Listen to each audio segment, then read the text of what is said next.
Mesdames, Messieurs, bonjour. Vous êtes dans le 13h au Bénin. Voici le sommaire. Dans le 4e arrondissement de Cotonou, une initiative visant à désenconger les rues jadis occupées par les commerçants a permis de redonner un nouveau visage au quartier de cet arrondissement. L'opération fait suite aux instructions du préfet du littoral. Bien que saluée par les populations, elle n'est pas sans conséquences sur les activités économiques. On fait le point dans un instant.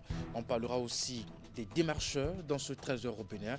Ils servent d'intermédiaires entre bailleurs et clients pour la location des chambres, des maisons ou pour l'achat de parcelles et autres. Les démarcheurs, depuis quelques années, sont devenus un acteur clé de la chaîne de l'immobilier au Bénin. Nous allons partager avec vous quelques réalités auxquelles sont souvent confrontés les clients lorsqu'ils font recours aux démarcheurs. Et puis enfin, nous vous ferons le point des travaux de la conférence des ministres de l'Éducation des États et gouvernements de la francophonie.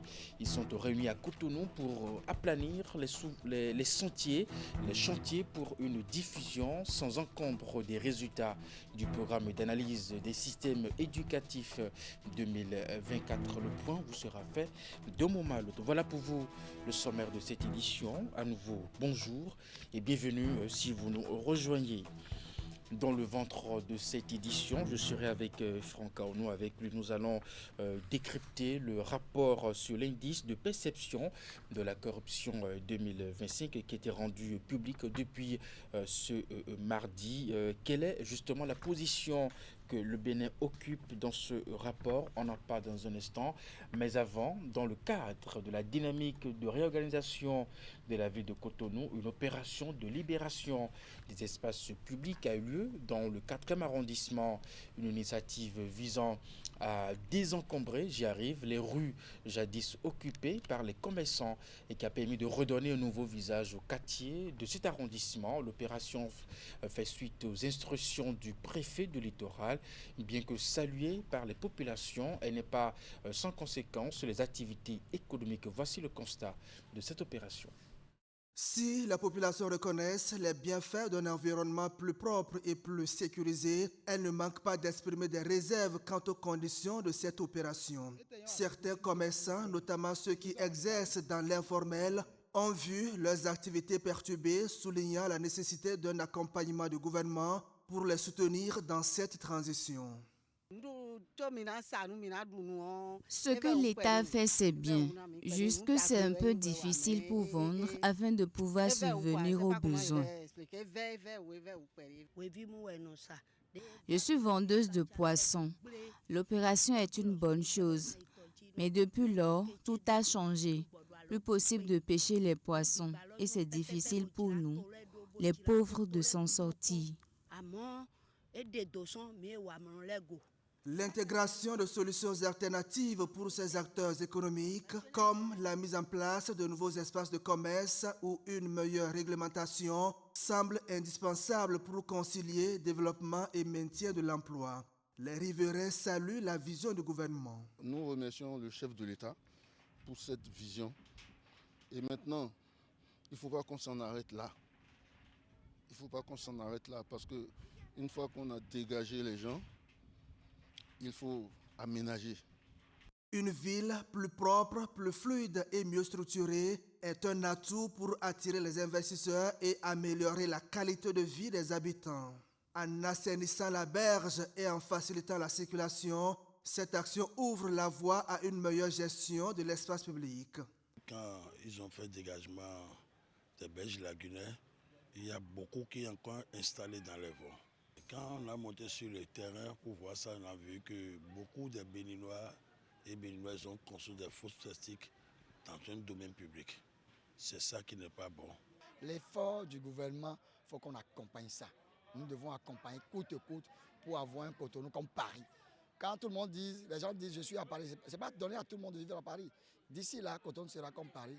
Ou pour vivre à Cotonou, il faut avoir les moyens. Pour la réussite de cette opération, le gouvernement devra à cet égard jouer un rôle crucial dans la mise en place de solutions durables, conciliant à la fois ordre urbain et activité économique. C'est une scène devenue banale et pourtant elle frôle le drame à chaque seconde. À Parakou, le carrefour du marché dépôt dans le premier arrondissement est aujourd'hui le théâtre d'une indiscipline routière généralisée. Motos, tricycles et voitures s'y croisent dans un balai chaotique où justement le contresens est érigé en règle pour gagner quelques minutes ou quelques secondes ou éviter un détour. De nombreux usagers n'hésitent plus à défier le code de la route au mépris du danger et sous le regard impuissant des autres conducteurs. Epifan Chabi, Socrate à Dantodé se sont rendus sur place pour constater l'ampleur du phénomène. Reportage. Marché dépôt de Parakou dans le premier arrondissement. Une pratique routière semble s'être installée comme une habitude quotidienne, la circulation à contresens. Chaque jour, à presque toutes les heures, des usagers défient les règles élémentaires du code de la route, roulant en sens interdit parfois à vive allure. Le phénomène s'observe particulièrement au niveau du carrefour du marché dépôt, devenu l'un des points noirs de la circulation dans la zone. Sous le regard souvent impuissant des autres usagers, motos, tricycles et même véhicules s'engagent dans la mauvaise direction, créant embouteillage, confusion et risque permanent d'accident. Tous les jours, je vois que les gens roulent sur le sens interdit.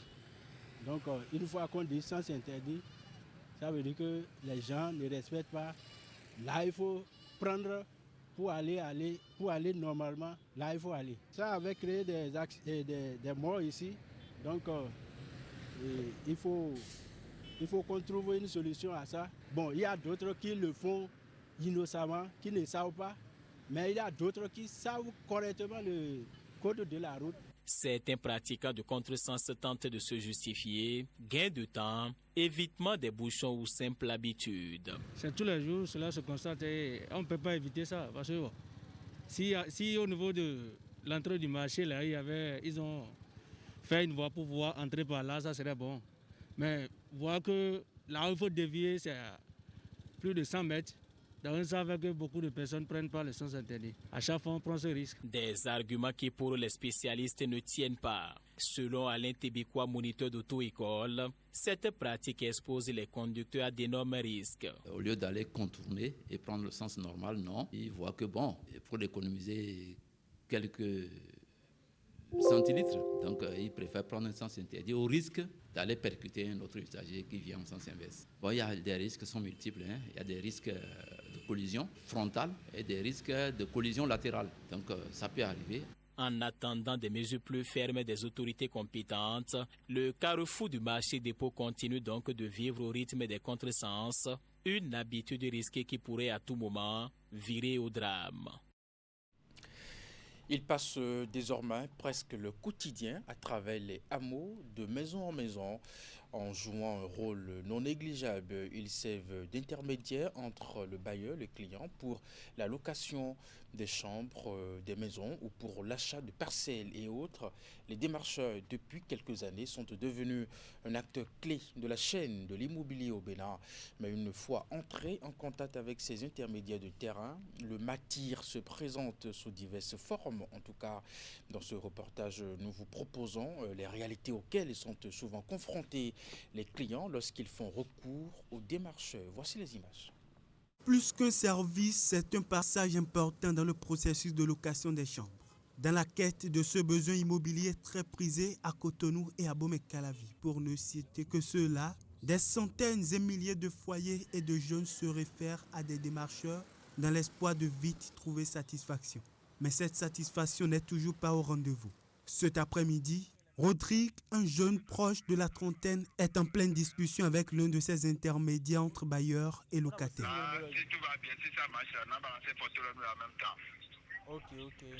Mais ni de quoi. Ça fait déjà plusieurs jours que Rodrigue est à la recherche d'une nouvelle chambre à louer. Mais il est confronté à un comportement qui ne se fait pas rare chez les démarcheurs. J'ai appelé un démarcheur, je lui ai dit que la chambre que je veux que ça soit proche du goudron et il m'a fait tourner jusqu'à... On est allé dans une zone reculée qui est un peu loin du goudron. J'ai dit, monsieur, ce n'est pas ce que je voulais. Et il m'a dit non, que lui, il doit prendre son agent de visite d'abord avant de m'amener encore dans une autre maison. Le périple se poursuit donc pour ce jeune rencontré à Abomey-Calavi. Tout comme lui, ils sont nombreux à tomber sur ces démarcheurs qui sont parfois à la recherche de plus de profit sur les clients qui leur font recours. Et ces rencontres se transforment en de mésaventures presque inoubliables. Un jour, je devais prendre une parcelle et j'ai commencé le paiement parce qu'ils avaient autorisé le paiement par tranche. Ils m'ont dit que c'était plus possible d'avoir la parcelle que j'avais choisie au début et qu'ils avaient d'autres parcelles dans d'autres localités. Donc, ils voulaient carrément m'imposer leur choix. Même si la chambre n'est pas bonne, tu es obligé de payer. Voilà, et tu seras en train de faire tout cette tracasserie-là jusqu'au jour où tu trouves la bonne chambre. Nombreuses sont ces situations qui transforment de plus en plus le recours aux démarcheurs en un véritable calvaire pour les clients.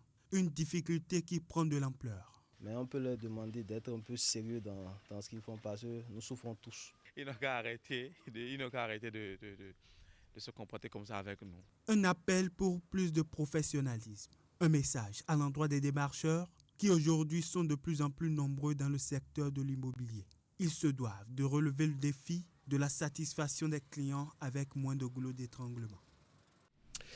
Cette édition se poursuit, des échanges en vue de faire davantage connaître aux populations les actions menées par l'exécutif dans le cadre de la mise en œuvre des programmes d'action du gouvernement.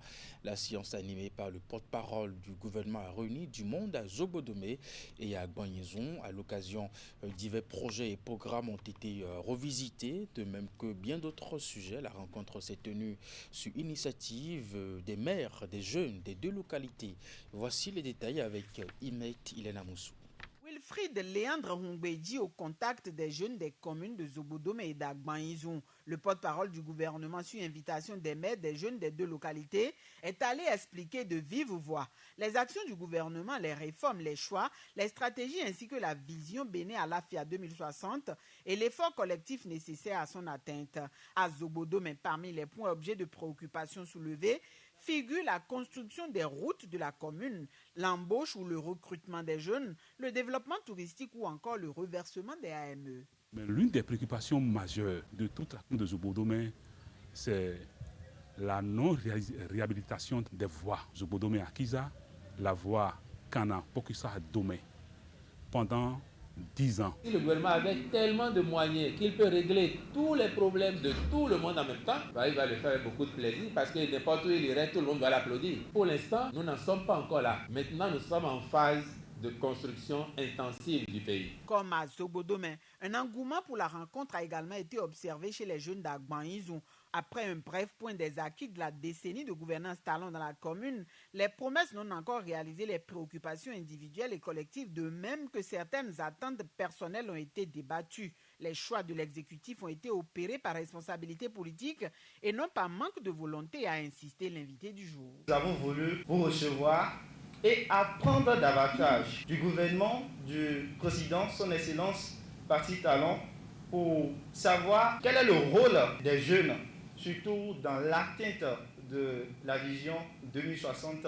Profitant de sa présence, la jeunesse a également soutiré à l'homme des conseils et pris connaissance des pièges à éviter dans la vie et dans l'administration de la chose publique avant de s'en aller. Wilfried Léandre Hongbeji a aussi exhorté la jeunesse à participer convenablement à la construction de la commune et de la nation tout entière.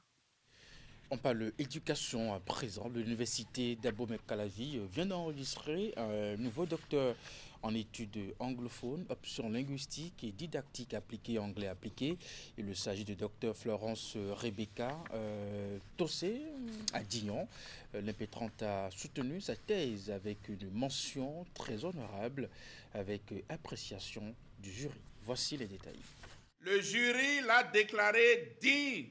Florence Rebecca Tossé à Dijon est désormais admise au rang des docteurs en études anglophones, spécialité linguistique et didactique anglaise appliquée de l'université d'Abomey-Calavi. Les travaux de ses recherches portent sur l'intégration du genre dans l'enseignement de l'anglais, langue étrangère dans les établissements scolaires du Bénin. J'ai fait un examen critique sur les politiques les pratiques dans les salles de classe et également la représentation du genre dans les manuels d'activité des apprenants. Vous n'êtes pas sans savoir que l'éducation joue un rôle très crucial et primordial dans l'égalité des sexes.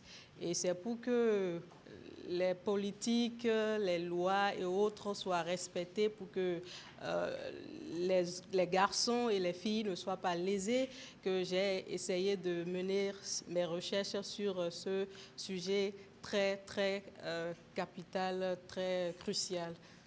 L'impétrante a exposé les fruits de ses recherches devant un jury composé de professeurs titulaires du Bénin, du Togo et du Sénégal. Le travail élaboré sur le fond et la forme a valu à son auteur une mention très honorable avec appréciation du jury.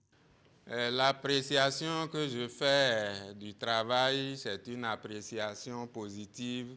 Si tel n'était pas le cas, je n'allais d'ailleurs pas autoriser la soutenance, parce que c'est moi qui écris d'abord à l'école doctorale pour dire que mes candidats sont prêts pour que la procédure de la soutenance, qui est une procédure assez longue, puisse être enclenchée. La mise en œuvre des recommandations faites dans ce document revêt une importance indispensable. Ceci pour une meilleure intégration du genre dans les manuels didactiques au Bénin. Aplanir les sentiers pour une diffusion sans encombre des résultats du programme d'analyse des systèmes éducatifs PASEC 2024. C'est la visée qui polarise les débats depuis ce lundi à Cotonou dans le cadre du 4e regroupement des équipes nationales du projet de la conférence, conférence des ministres de l'éducation, des États et de gouvernement de la francophone. Hugues Vigningbe, Jocelyn Barriga ont assisté à la cérémonie inaugurale de cette rencontre internationale. Après les travaux d'évaluation et de collecte de données, quand vous n'avez pas mangé depuis 21 heures. Après les travaux d'évaluation et de collecte de données de Cotonou et Dakar, les équipes de la Confémène se réunissent à nouveau dans la métropole béninoise pour une 4e session. Les assises interviennent dans un contexte où le PASEC 2024 file vers sa phase terminale. Ce regroupement des équipes nationales PASEC vise à renforcer l'implication des pays dans la phase finale de l'évaluation PASEC 2024, tout en les préparant à la diffusion et à l'exploitation des résultats, mais aussi à la transition, vers le cycle d'évaluation PASEC 2028. Un objectif global qui s'éclate en 3 missions exigeantes. 1. Finaliser avec une rigueur chirurgicale les rapports nationaux. 2. Concevoir des plans d'action de diffusion qui ne laissent aucun acteur de côté. Et 3. Surtout, transformer les données brutes en arguments de plaidoyer pour convaincre nos gouvernants d'investir davantage et mieux. Faire de l'éducation inclusive et de qualité une réalité partagée, telle est la vision 2030 des acteurs du PASEC. Si les travaux de cette conférence internationale s'étendent jusqu'au 13 février 2026, la diffusion des résultats d'évaluation est annoncée pour le dernier trimestre de l'année. On parle santé à présent. Une bonne santé dépend de ce que l'on mange. À ce titre, le petit déjeuner, comme on le dit assez souvent, est le repas le plus important de la journée. Cependant, il doit être équilibré, c'est-à-dire composé de certains aliments fondamentaux pour le bien-être de l'organisme. Madame Ife Korossi, nutritionniste et diététicienne, revient justement. Elle nous parle dans cet extrait justement que vous allez suivre de la composition d'un petit déjeuner équilibré. Elle intervient au micro de Franck Aounou et Mariette Doumassi. Quand vous n'avez pas mangé depuis 21h ou 22h et que vous avez dormi, votre corps est rentré dans ce qu'on appelle une période de jeûne. C'est-à-dire que vous n'avez pas mangé. Quand vous dormez, vous ne mangez pas. Donc, votre corps utilise vos réserves pour continuer à faire fonctionner votre organisme. Votre cerveau continue de fonctionner, votre cœur continue de fonctionner, vos reins continuent de fonctionner.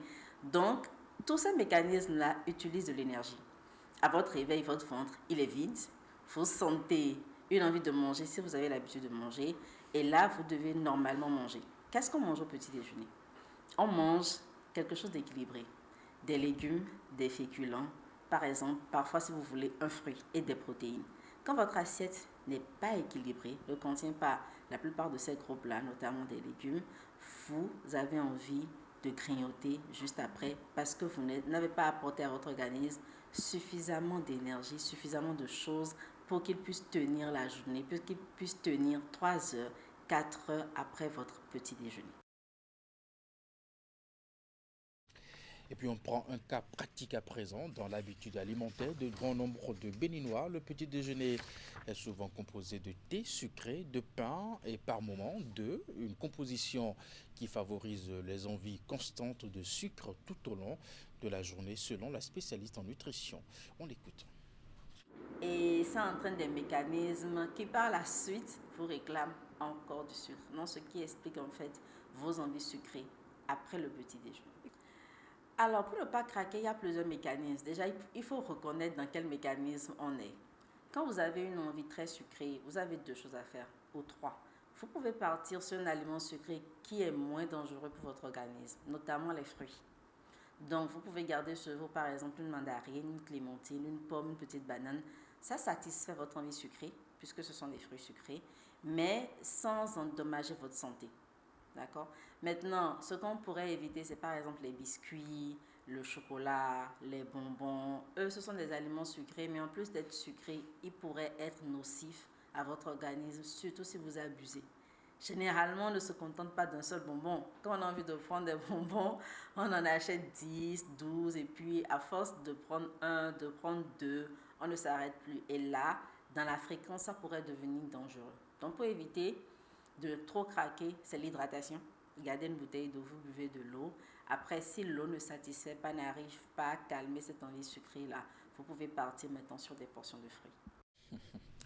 Le rapport sur l'indice de perception de la corruption 2025 est rendu public depuis ce mardi. On en parle avec vous, Franck Arnaud, bonjour. Bonjour Eric. D'abord, que représente ce rapport pour les États?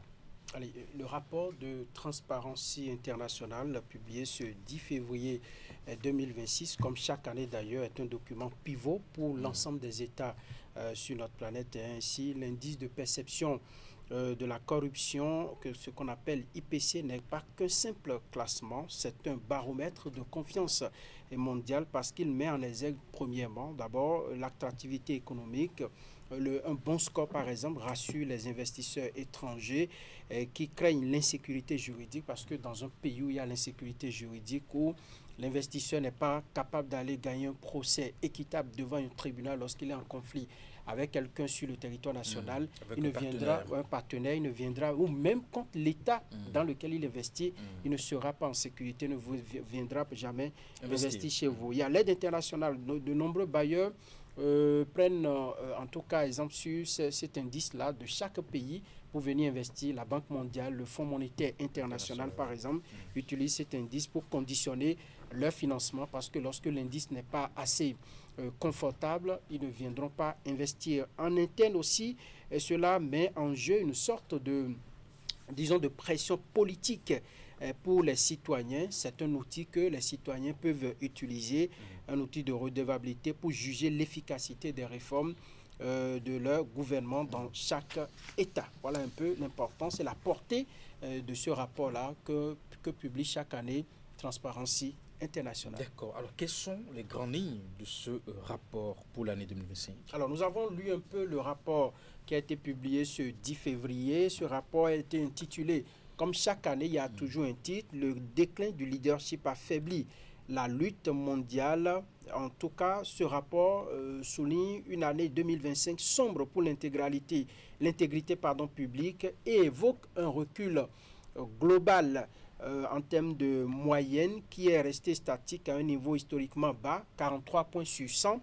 Et puis on parle également d'une crise de l'état de droit. À ce niveau, donc, l'ONG International Transparency note une corrélation directe entre l'affaiblissement des systèmes judiciaires et la montée de la corruption. Ça veut dire que lorsqu'on fait une analyse globale dans le monde entier, on n'a pas une évolution en matière de lutte contre la corruption. On note également fortune diverse dans ce rapport pour les États, ce que les Anglais appellent top and bottom, c'est-à-dire qu'il y a des hauts et des bas lorsqu'on se rend dans chaque pays. Le Danemark, par exemple, qui est venu en tête, a pu comptabiliser 90 points sur les 100 qui sont attribués à chaque pays et reste en tête, tandis que la Somalie et le Soudan du Sud ont eu 9 points et ferment la marche.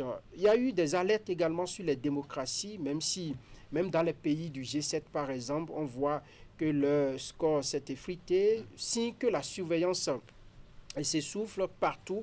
Le rapport indice de perception sur la corruption 2025 est particulièrement sévère, Éric Guédenon, et confirme tendance au déclassement moral de plusieurs grandes puissances. Je prends par exemple l'Allemagne qui est restée à 70 points. C'est vrai que l'Allemagne est restée un peu plus haut. Le Canada, 75 points, est en net recul, perte de plusieurs points ces 5 dernières années. Le Japon également est resté statique. Il n'y a pas eu d'effort qui était attendu sur la corruption politique. Et puis le Royaume-Uni, 70 points, un déclin inquiétant lié à l'érosion des normes éthiques publiques. La France, 66 points, en baisse également.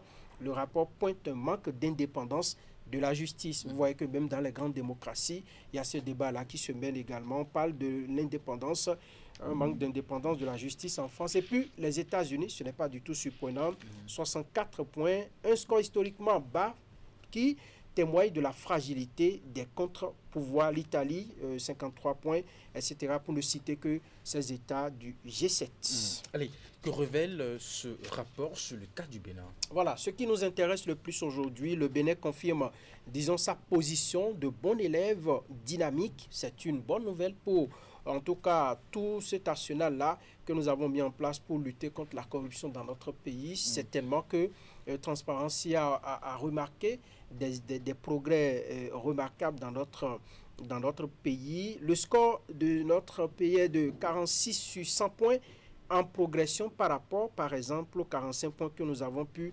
comptabiliser l'an dernier.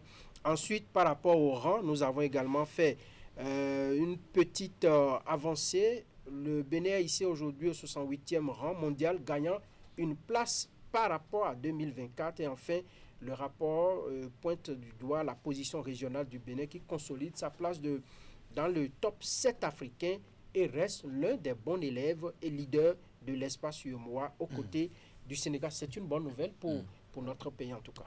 On va finir avec une dernière question, Franck Arnaud. À quoi doit-on ce progrès au Bénin?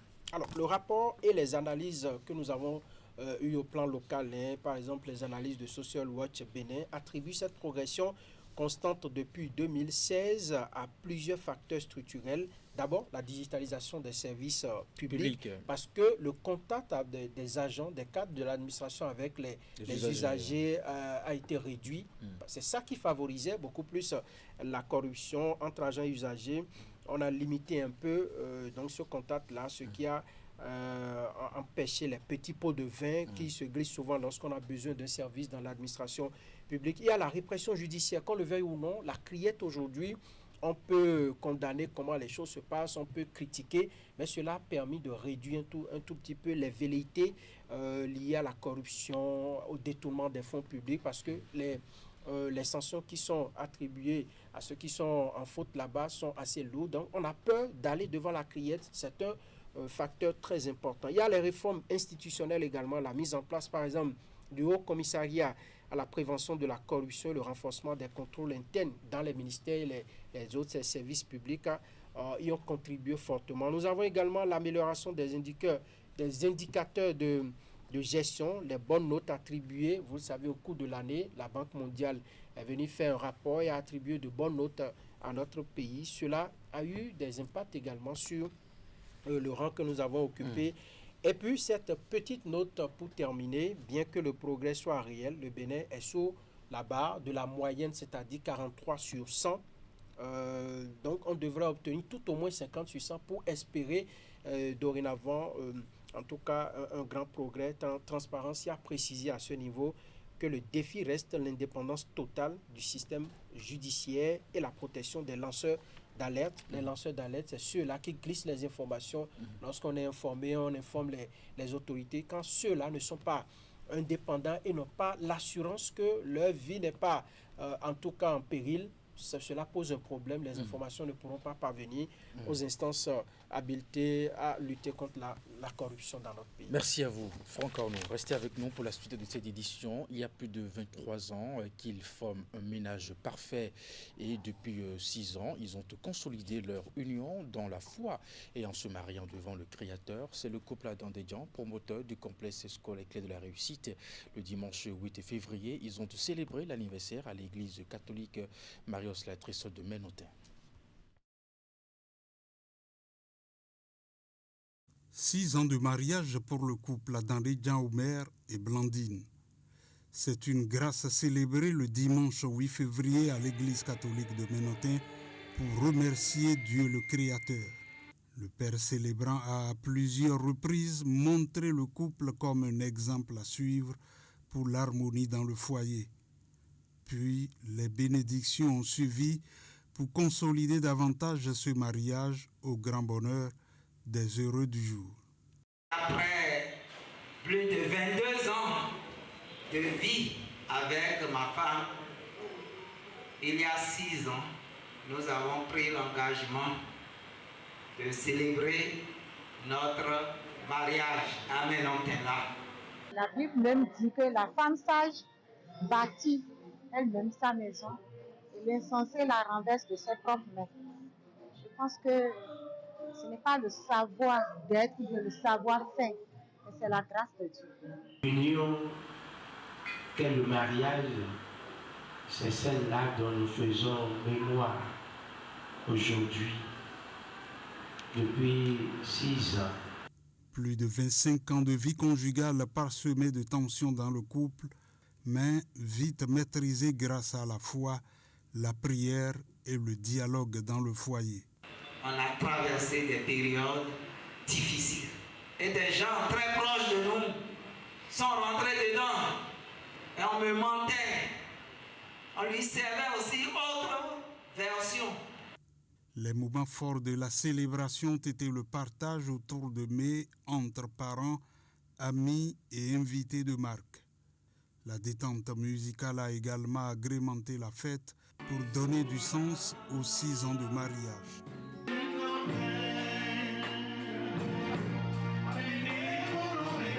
C'est la fin de cette édition. Merci de nous avoir suivis. Portez-vous bien et à très bientôt.